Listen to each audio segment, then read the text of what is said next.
Hi guys, we're here today with an update on the resilient Jenkins. I had a different video planned, but I think because numerous things have been going on, it's better to just kind of lump it into one video. Hopefully that works for y'all.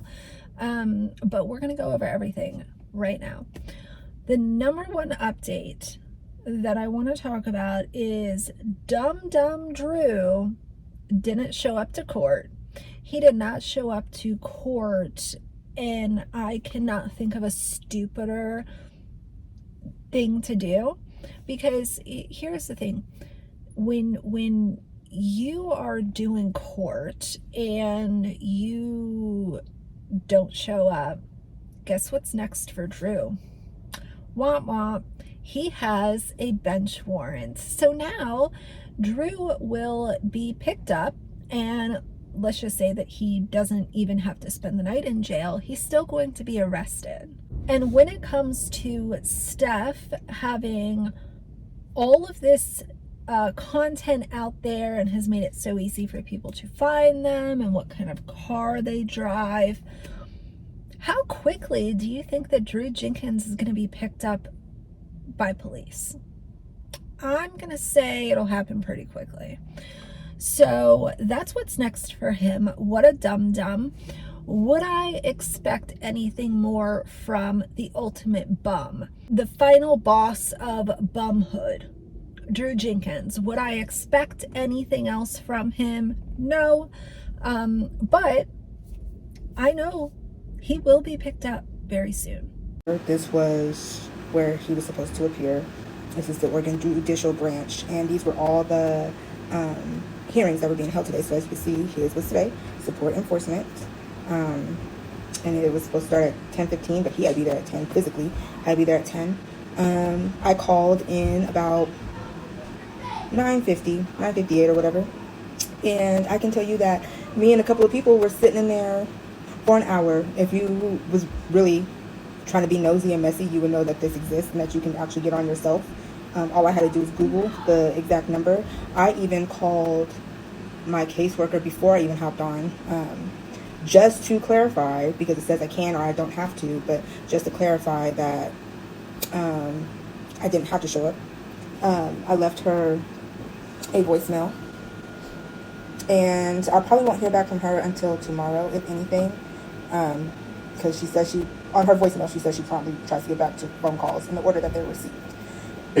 So, with that being said, with us sitting in that room, and mind you, I was on the phone one, and I was also on, the live stream. So that link, that support link, that was the link that took you to like seat inside. And we were sitting on there for an hour. I even logged back in, was sitting there for an hour. So I don't believe he showed up. Now, here's the thing, because I went back to look at my papers, and let me pull it up for you guys right here. Hold on. So right here is where I looked up a bench warrant will be issued, and it's typically issued immediately. So if he did not show up, this is how it goes. You guys can pause to read, do whatever. But this is what would happen since he possibly did not show up. Now, I'll be right back. Hold on. Now, at this point, this is nothing new to me. He's been running for many years. So it doesn't surprise me that this is happening. However, bye. You can come back in a little bit. Sorry, y'all. Anyways, this is nothing new to me. This has been happening for years. The only difference is now it is on record, and he will have a record. And for people to think like it wasn't true, or they didn't believe me, or that I'm just doing this because they're on the internet now, you guys, I've been dealing with this for 12 years. The only difference is now the courts are involved, and the fact that he did not show up to court today is still going to fall on him. Not only did he lie to them and told them that he was working, he didn't show up. So there's consequences, and most smart people would know, like, if you don't follow the rules, the law, your order, you're held in contempt, and there's consequences to your actions. So you guys don't have to believe me. You can believe whatever you want. Most of you guys believe anything on here anyways. You're probably going to take my words and run with them. So at this point, I wasn't rushing to give an update. I've been busy today. I got my back massage, chiro done. I came home to relax because my kids didn't have school today. And I just finished making them dinner. And now I'm starting to do my laundry. I just been chilling. This has not fazed me. It just didn't surprise me. Me and my husband had already had the conversation. And he's still going to have to deal with it. It's not going to go away. I've noticed he hasn't posted over 15 hours, so I'm curious of what has happened. A couple of us are pretty curious of what has happened, because he hasn't posted in 15 hours. She posted another video, which I thought was strange. I don't know. I mean, we're all going to see how this plays out, but at the end of the day, it's on record. I have documents, no matter how people feel about it or not. No matter how people feel about what kind of phone call I got, because nobody was on the phone with me. Next, we need to talk about one truth and two lies. So the one truth is that they have his son in that motel shelter sleeping on a pad on the floor. So Steph's daughters get the bunk bed and Drew's son is sleeping on the floor. Why? This to me, it really goes to show how selfish they are.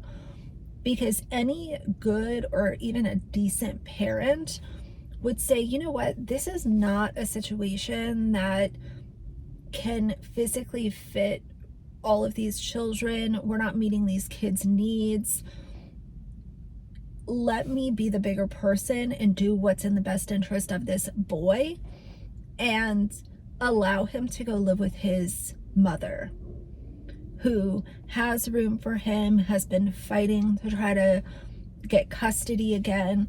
But they are so rooted in their own egos that they won't even see past it when it comes down to this boy having to sleep on the floor.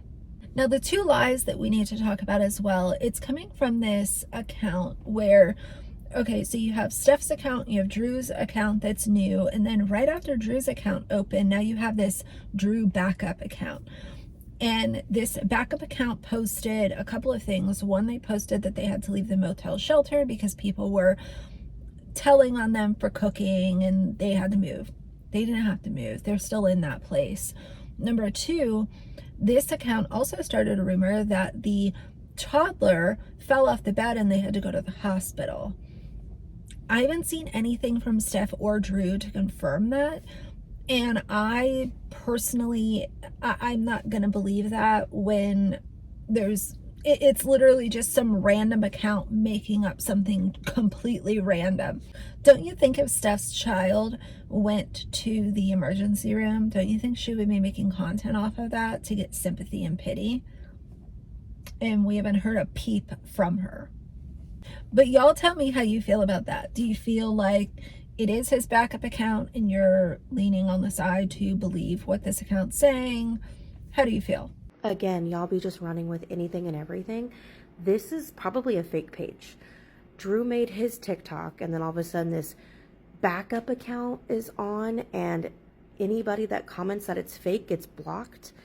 But if you comment anything like that on Drew's regular page, you're totally fine. I don't believe that they had to move out. We'll see what happens. If it's true, it's true. But this page also said that the little boy was in the hospital. This. So, quite interesting that Stephanie wouldn't say anything about that. In fact, she posted a video earlier today of her and her daughter doing a pretty inappropriate trend. So you would think if the baby had been in the hospital, she probably would have said something about that. Again, this is not Drew made that one page and now this page popped up. I don't believe it's him. I just don't.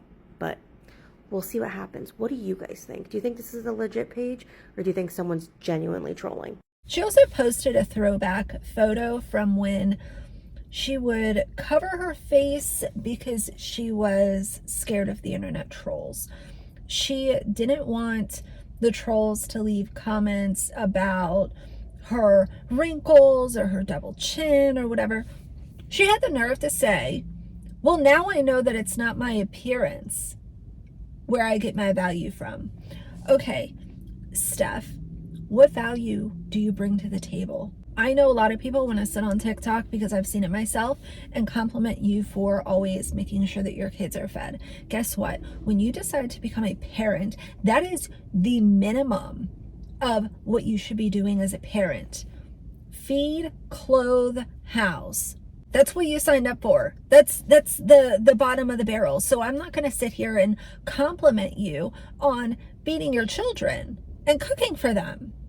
The other thing I need to talk about in this video is that Shaylin was on a live, and I'll insert the clip, of course, but she was talking about Milo and Onyx. The reason that I'm putting that update in this video is because it must be known, it must never be forgotten that Steph and Drew are terrible, terrible people. So I'm putting that update in here.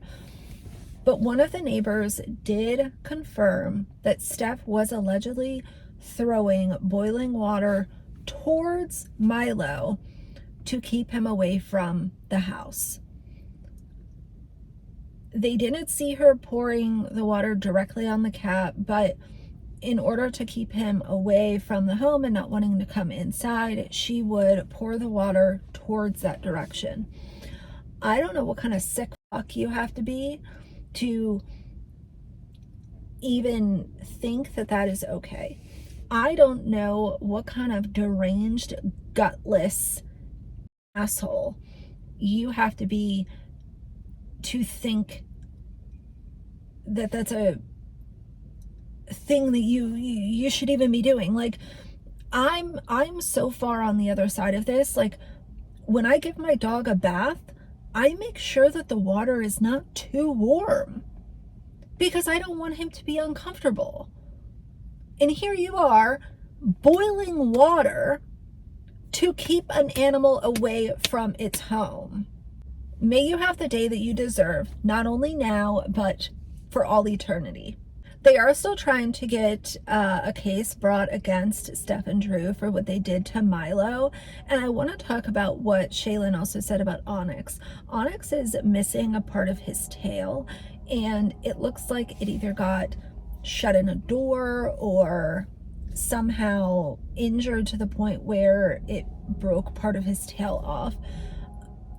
You know, again, I don't know what happened for certain, but when you look at the track record of Steph and Drew as parents and pet owners and just people in general, I don't put anything past them. Again, like, this is why, if anything comes out of this Resilient Jenkins situation, I want those kids rescued. And I also want charges brought against Steph and Drew for what they have done with these cats. That would be my, okay, well, at least some justice was served and the kids were saved. He's like, oh my gosh, I'm willing to speak to them, because I was like, I'll keep you anonymous, but they're trying to build a case. So I was asking about his tail, about Onyx's tail, because Onyx is missing a piece of his tail and it's curved. It almost looks like it got slammed in a door or caught in something. I was reading or something that he lost his tail back in February. Anyway, back to the boiling water. So I said, hey, there's rumors that Milo's missing fur because she poured boiling water on him. And they said, and he said, oh, I said, I just want to know that, like, those rumors true, because I'm trying to, you know, they're trying to make a case on him. And they said, so from what I know is that another neighbor that I spoke to, saw her pour boiling water towards them, like throw it towards the cats so they wouldn't want to come back inside. So I don't think she physically poured the water on the cats. He said the neighbor didn't ever see him physically pour water on the cats, but the rumors are true that there was boiling water thrown towards the cats, so they did not want to come back to the house. Steph also decided to do a really inappropriate TikTok with her daughter. Her daughter's like holding her, and it's using that song. I don't even know. I don't know. It's just cringy. It's weird. It's got profanities in it. Steph looks stupid. It's not funny. Just stop using your kids for content, dude. I mean, I get that she's boring and she has the personality of a cardboard box, but leave your kids out of it. Do something else. Why don't you just stick to cooking and stop showing your kids and all of the bad decisions you're making as a parent? The last thing I want to talk about in this video is how Steph went on this rant about how she's comparing social media to strangers in the grocery store. I can't think of any worse comparison to make. Steph, let's break it down real quick and real simple, because I know that that's how you can attempt to interpret things, as if they're really just dumb as a box of rocks. So when you put stuff on social media, especially if it has to do with abusing, mistreating, neglecting your children or pets, and you post that publicly, people are going to give their opinion about it. People are going to call you out. People are going to send you some really nasty and well-deserved criticism. If you're in the grocery store, no, nobody is coming up to you asking about your children in the grocery store, because the person in the grocery store does not know that you have kids, nor do they care. You're posting publicly. You're monetizing your neglectful parenting. People are gonna be pissed. All right, hear me out, because I have a theory. A grocery store is a public place, is it not? When you choose to go into a public grocery store, you open yourself up to the possibility of public interactions, right? Because for all you know, the person down the aisle that you're about to go down is a talker. They want to turn around and discuss Annie's mac and cheese or Kraft mac and cheese. Which is it? You don't know this person from Bob, so when they start this interaction, it may be completely off-putting to you. Now, maybe you're a talker as well and you don't mind the interaction. To some of us, a complete stranger interacting is kind of weird. Now, the present me hopes that future me is a little bit better at interaction with strangers, but that's in the right scenario. But to me, posting on a public platform is no different than going in a public grocery store and having a complete stranger walk up to you and act as if they know you and try to give you life advice. Or how completely thrown off would you be if someone walked up to you in the grocery store and asked you where your daughter sleeps at night? How is it anybody's business where a son is sleeping? I don't know how you write that comment and don't ask yourself how you don't sound like a creep. And a good lot of you are still going to sit here and justify how some of your comments just make sense because we deserve it. But again, I personally can't imagine just running up on a stranger and saying half the things that I read in some people's comments. Like, who raised y'all? Seriously. Anyways, I'm about to make some shrimp pesto pasta. Thanks for watching. Bye-bye now. So she might try to say that, someone in the grocery store approaching her is like, similar to a comment that she gets on TikTok. It's just so mindless and stupid. And people that are that stupid, you really can't have an intelligent conversation with them. It's really, really difficult. So that's what's going on. What a disaster, as always. And yeah, what a dum-dum, Drew. What a dum-dum. I'm going to be looking forward to the body camera footage of the arresting officer taking Drew into custody. And let's also hope this will be the cherry on top if he is taken into custody while he is driving with no license. Have the day you deserve, right? But either way, that's it for today. So if you like the video, please have a like and a comment. And if you'd like to see more from me in the future, please subscribe. I'll see you guys soon. Bye.